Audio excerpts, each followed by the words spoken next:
What can I say? Just want to really thank Kell Brook a lot for taking the fight. As Abel said, we think he could have beaten a lot of middleweights tonight, just not Gennady. Our understanding is he fractured his orbital socket with one of the punches that Gennady had thrown, and so we think it was a wise decision he stopped the fight, because Kell certainly has many more championship fights in his career, regardless which weight he decides to fight at. I want to thank Eddie Hearn for being such a gracious host. It couldn't have gone smoother from the negotiations. As we said, it was signed literally in 2 days, and ever since then, we took the boxing world by surprise and reached a fevered pitch. If you looked on Twitter tonight, Eddie's the king of Twitter, but it was out of the top 10 categories, there was probably 4 related to the fight. So it was a great promotion. You see, when 2 undefeated champions and fighters of that caliber fight each other, you see how the fans respond. So we really want to take our hats off to Eddie and his whole staff at Matchroom, and thank all the fans that showed up to the O2, all the countries, all the TV stations that televised it around the world, over 100 countries, especially HBO, RTL in Germany, and naturally Sky in the UK. It was just a tremendous effort promotionally from all the media. Eddie, you want to say a few words? No, just thanks Tom and Gennady, especially, and Abel, and all of the team, and Oleg, of course, with Max. You know, I felt like it was a great fight, a great occasion. I hope Gennady enjoyed the atmosphere, the walk-ons, the energy of British fights. Very proud of Kell. Thought he put up a great fight. I thought that although the crowd always want to see a duel to the end, I thought Dominic Ingle did a great job. He's gone to hospital. I think he's broken his eye socket, but he's okay. And you know, I think Kell has a huge future in the sport of boxing. You know, I think if he was a middleweight stepping up to fight Gennady Golovkin, then I think you know, the effort would have been great. But the fact that he came up, you know, 13 pounds to take on Gennady Golovkin, I think says a lot about Kell Brook, and I think he's proved he has a good chin as well. Because although Gennady hurt him in the first round, the second round was epic, and the third round was just as good, and the fourth round was unbelievable. And I wish we could have had a few more rounds. But thank you all for making this a huge event, and I'm sure you've got questions for Abel and Gennady.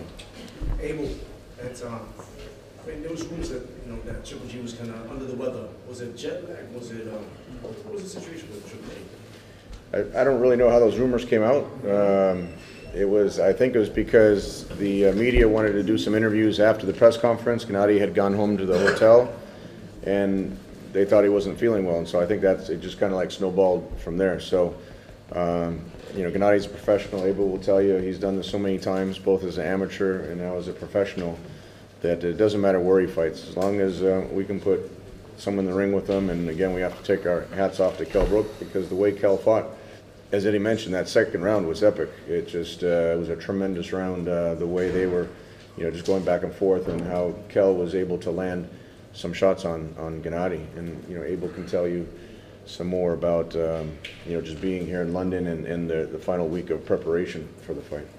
I think after the press conference, he did some interviews, and then they took him back to the hotel. On weigh-in day, it took us an hour and 40 minutes to get to the weigh-in from the hotel, and it was stop and go through city traffic, and I think it pissed him off a little bit. And he was at the point now where he just wants to fight. I think Paulie did an interview, Paulie Malignaggi did an interview, understanding from a fighter's perspective what it's like to be trying to make weight, and then to have that ride and that long wait. He just wanted to go back to the hotel and do his thing. No, I don't feel power. I feel very good speed, Kell speed, and distance. Kell, he's very good fighter. After second round, after first round, I feel I'm stronger a little bit. After second round, I want not boxing. I'm like crazy. I want street fight. I promise bring dramatic show, and I won't broke him. Because I feel he's very good fighter, and he's not strong. He's not middleweight division. No, okay, maybe he's strong, he looks good, he looks strong. Not first fight, you know, he needs time. And respect Kell, his team. Thank you very much for promotions, Eddie. You know, just amazing atmosphere today. I'm very enjoying. So did any of the shots he did hit you clean? No. No, it was a little bit for me. He punched me just, and I know I too much punches. You know, just I don't feel power. I said, just come on, come on, come on, come on, just come on more. You know, I want more. Like, you know, just I'm crazy. Does Kell rank among your toughest opponents? Is he one of the toughest you've fought? He's champion. Seriously, Kell, he's a good fighter and he's undefeated. You know, like different power, different size, and I feel this. You know, maybe sometimes, like, okay, Stevens or Lemieux, he has more power, not same class boxing IQ, and Kell, he's a good fighter. You know, and I don't feel right now it's different. You know, he's more boxers. I want more street fight. Were you surprised when he threw in the towel? I think this is smart. Respect his corner. You know, respect his corner, his coach, because, you know, seriously, last round he feels very bad. He can't breathe, he can't move, and he's finished. I think this is smart. Respect his corner. Tom and Owen, was there ever a moment when you were worried when Brook started to fight back? You know, I was worried that they weren't going to stop me. I say you get seriously hurt in the last round, the last 20 seconds when the referee didn't see the towel wave, and if you go back and look at the tape, he got caught with probably 8, 9 clean punches. They may not have been devastating punches, but those are the kind of punches that hurt you, that hurt you permanently. So that's what I was worried about. I was worried that they were going to be too brave. Kell was a warrior and a great warrior. He's not going to give up. We have to be smart in the corner. We have to be smarter. We can't let the 20,000 coaches in the audience dictate what happens to our fighters. And Dom did the right thing. Gennady, who do you want to fight next? What's your No, I'm open for everybody. My goal is all the belts in the middleweight division. I want unification fight, like Billy Joe Saunders, you know. Oh, absolutely, absolutely. I love it. I love it. The atmosphere, I love it. Huge fan in London. Absolutely. We tried to make that fight here in the UK before we even had discussions with Eddie, and didn't go very far. So hopefully, when Billy Joe, Eddie sees the reaction that he's gotten here in the UK, and from what I understand, the Sky box office did very well tonight, then you know, maybe he'll have more courage, or maybe not courage, but more incentive, I guess is a better word, more incentive to actually get in the ring. But you never know. Like Gennady says, he's open to fight anyone, and whoever's out there. Gennady always makes a great fight. We understand the WBA is going to order the mandatory with Jacobs. Jacobs just fought on Saturday, so that would be a great fight. We have a lot of respect for Danny Jacobs, and hopefully we can make that fight. First of all, Billy Joe Saunders or Canelo. It doesn't matter. It doesn't matter. Seriously. What about if there's no one midweight? Do you move up? I have dream. I have dream. My goal is all the belts in the middleweight division. After, yes. Seriously. Yeah, I can answer that from a promotional standpoint. If we can't get the unification fight, if we can't get another top name, and I told Eddie, you know, the James DeGale fight would be a great fight over here. We tried to make Carl Froch fight a while ago. That would be a great fight. I keep telling him, bring Carl in the locker room to congratulate him. Carl was on you know, commentating at Sky, and you know, there's Ramirez is undefeated. He's the WBO champion at 168 pounds. So those are all great fights.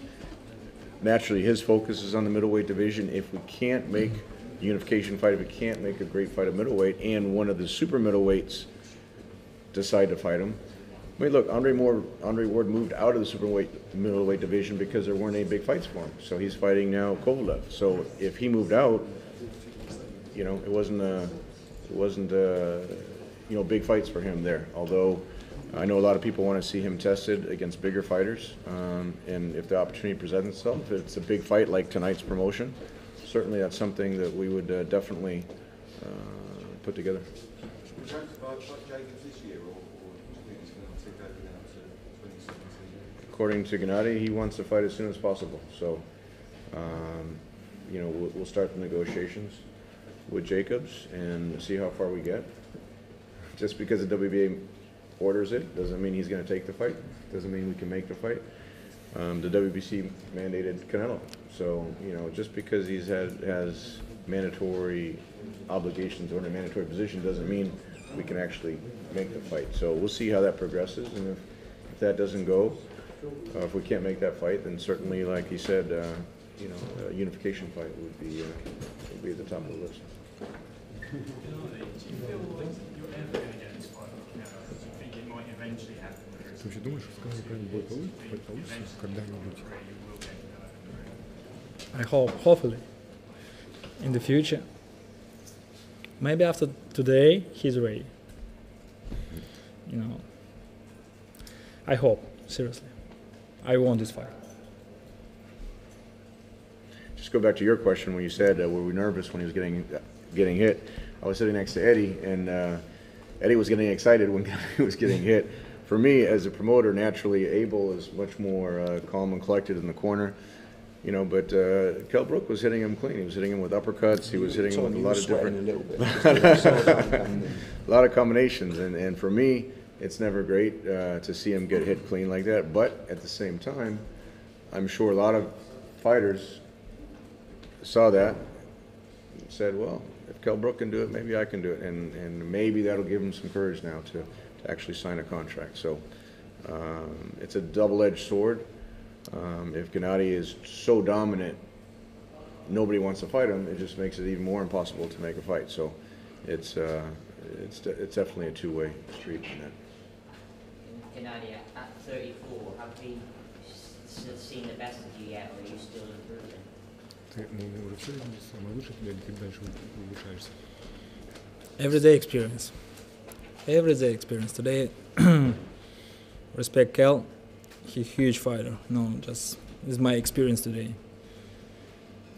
Okay, this is not perfect fight for me. Like a sparring. I want more. Oh, this is very serious business. This is boxing. No, 12. I have 12 rounds. No, I know my style. I know my power. Thanks my coach Abel Sanchez. You know, just. This is profi style. 12 round. Michelle? Gennady, how would you rate Kell Brook's power?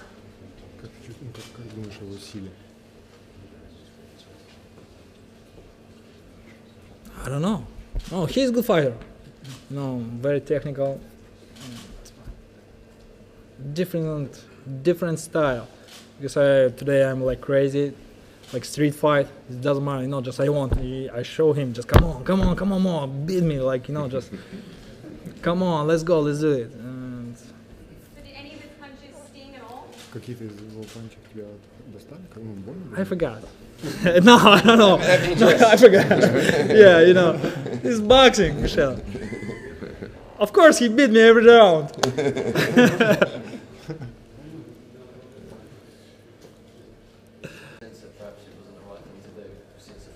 No, we had the same problem at 147 pounds that Gennady has at 160 pounds. Honestly, no one wanted to fight him. You know, it's either pay us, you know, small name fighters pay us, you know, millions of dollars to come. That's why we had to pay a big name fighter to come, because at least we know it's good business.